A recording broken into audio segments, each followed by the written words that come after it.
Hello students, आज हम micro economics में पढ़ेंगे प्रोडक्शन पॉसिबिलिटी कर्व, जिसे शॉर्ट में पीपीसी भी कहा जाता है। इससे पहले की वीडियोस आपने देख ही ली होंगी, उससे ही रिलेटेड है ये। अब बात आती है प्रोडक्शन पॉसिबिलिटी कर्व। जैसे कि नाम से ही पता चल रहा है कि ये एक कर्व है, तो वो हम आगे देखेंगे, लेकिन पहले हम इसकी एक डेफिनेशन देख लेते हैं और समझ लेते हैं। It is an alternative combination of production of two goods within the given resources and technology.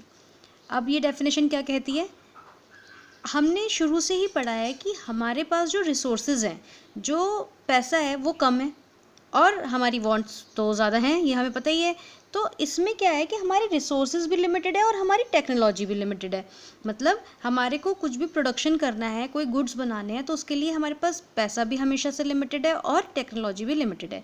तो अब हमें ये सोचना है कि अब हम कौन सा ऐसा गुड्स, मान लीजिए हम 2 गुड्स का एग्जांपल लेते हैं कि कोई हमें 2 गुड्स बनाने हैं, तो उसमें से हम कौन सा गुड बनाएं अपनी रिसोर्सेज और टेक्नोलॉजी को फुल्ली यूज़ करते हुए, कि दोनों में से हमें अल्टरनेटिव ढूंढना है। मतलब या तो हम ऐसा कर सकते हैं कि एक गुड्स बिल्कुल ही ना बनाएं और दूसरा ज़्यादा पूरा का पूरा बना लें। मतलब मान लीजिए 10 लाख रुपीज़ है हमारे पास, जिसके अंदर हमें वो दोनों गुड्स बनाने हैं। तो या तो एक तरीका ये है कि भाई एक ही चीज़ बना लो, जैसे मान लो क्लॉथ और कॉर्न का एग्जाम्पल लेते हैं हम, तो या तो खाली 10 की 10 लाख के कॉर्न्स बना लो, या फिर 10 की 10 लाख का क्लॉथ बना लो, या ऐसा कुछ करो कि कुछ परसेंट कॉर्न भी बन जाए और कुछ परसेंट क्लॉथ भी बन जाए, मतलब दोनों चीज़ें ही रहें।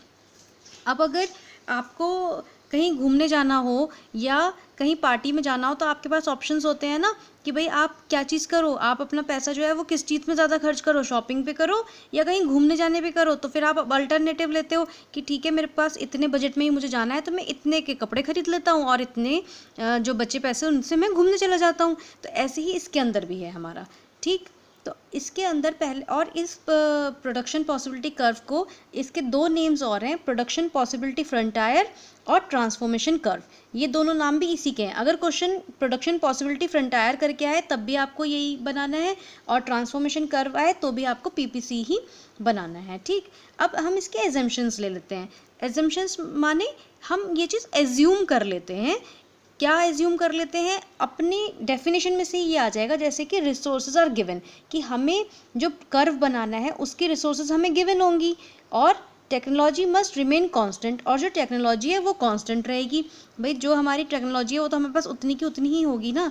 और अल्टरनेटिव कंपैरिजन बिटवीन 2 गुड्स, और हमें 2 गुड्स के बीच में कंपैरिजन करना है कि जैसे मैंने अभी आपको क्या बताया कि अगर आपके पास लिमिटेड पैसे हैं और आपको शॉपिंग भी करनी है और घूमने भी जाना है, तो आप कैसे तालमेल बिठाओगे आपस में, दोनों का अल्टरनेटिव कुछ ढूंढोगे ना। तो इसी के अंदर भी हमें यही करना है। तो हम अब नेक्स्ट आते हैं, एक एग्जाम्पल ले लेते हैं इसके अंदर। जैसे मैंने कहा कॉर्न और कॉटन, हमने ये एग्जाम्पल ले लिया। तो पहली पॉसिबिलिटी ये कहती है कि अगर मैं बिल्कुल ज़ीरो कॉर्न, कि मैं कुछ भी ना उगाऊँ, तो पूरा 10 की 10 यूनिट्स में कॉटन ग्रो कर लूँ। या दूसरी पॉसिबिलिटी क्या कहती है कि 1 यूनिट कॉर्न उगा लो और 9 यूनिट जो आपका पैसा है वो कॉटन उगाने पे खर्च कर दो। या थर्ड पॉसिबिलिटी क्या है, सी पॉसिबिलिटी, कि 2 यूनिट्स कॉर्न और 7 यूनिट्स कॉटन।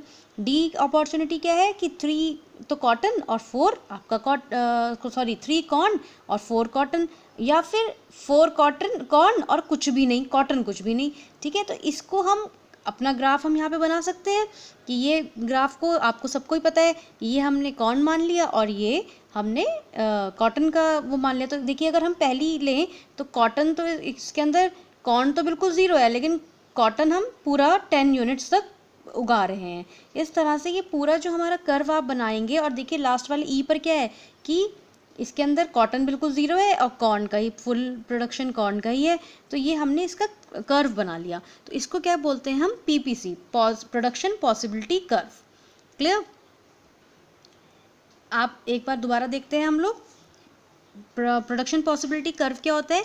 अल्टरनेटिव कॉम्बिनेशन होता है 2 गुड्स का, कि अगर हमारे पास लिमिटेड रिसोर्सेज हैं और लिमिटेड ही हमारे पास टेक्नोलॉजी है, मतलब उतना ही पैसा है उतना ही टेक्नोलॉजी है, और हमारे पास ऑप्शन 2 है गुड्स के हैं कि हम भाई कॉर्न उगाएं या फिर कॉटन उगाएं। तो हमने दोनों को बेस्ट पॉसिबल करा और देखा कि अगर मैं बिल्कुल कॉर्न नहीं उगाती हूँ तो 10 यूनिट्स कॉटन और 1 यूनिट कॉर्न तो 9 यूनिट्स। तो हमने एक एग्जाम्पल ले लिया, तो इस तरह से हम इसको पॉसिबल कर सकते हैं कि भाई ठीक है, हम इस तरह से कुछ भी उगा सकते हैं। अगर हमारा मन 2 यूनिट कॉर्न का है तो हमें एक 7 यूनिट कॉटन मिल जाएगा। ठीक है, वो चीज़ हमें अपने हिसाब से देखनी होगी कि हमारे को किस चीज़ की कैसी रिक्वायरमेंट है, हम उसको कर लेंगे। अब सपोज करिए आपके पास 2000 रुपीज़ हैं, जिसमें आपको कहीं घूमने भी जाना है और आपको कपड़े भी चाहिए थोड़े से नए।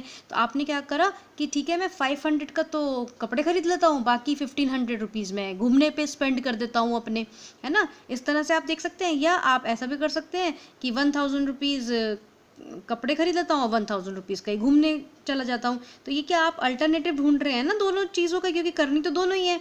ऐसे ही इसमें भी हमने दोनों चीज़ों को देखा। सही। अब इसके अंदर होपफुली आपको ये क्लियर हो गया होगा ग्राफ। अब इसके अंदर एक चीज़ और आती है, अपॉर्चुनिटी कॉस्ट। अपॉर्चुनिटी कॉस्ट का मतलब क्या होता है, देखते हैं। The next best alternative that is foregone, कि ऐसा अल्टरनेटिव, बेस्ट अल्टरनेटिव जो एक को हमने अडॉप्ट कर लिया और दूसरे को हमने बिल्कुल छोड़ दिया। जैसे सपोज करो, अब आप मार्केट गए और आपके पास में 100 रुपीज़ हैं। अब उस 100 रुपीज़ में आपको सामान खरीदना है, आपको मैगी दिख गई या फिर एक बिस्किट दिख गया।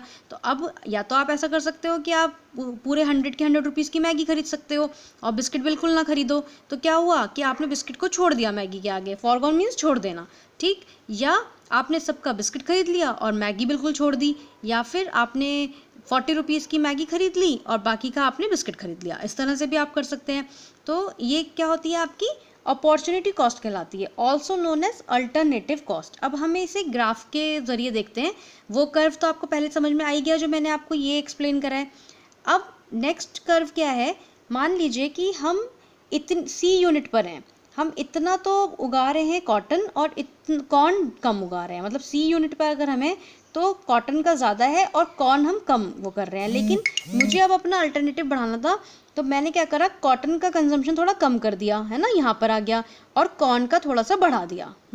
तो इसमें आपको ग्राफ अच्छी तरह से आते हैं। तो ये चीज़ नीचे आ गई और ये चीज़ यहाँ बढ़ गई। तो जो ये स्पेस बीच में रह गई, मतलब आपने इस अल्टरनेटिव को, इस सी पॉइंट को छोड़कर आपने डी पॉइंट अडॉप्ट किया, तो आपने इससे ये छोड़ दिया। तो ये वाला जो पोर्शन है आपका, इसे बोलेंगे अपॉर्चुनिटी कॉस्ट, ठीक।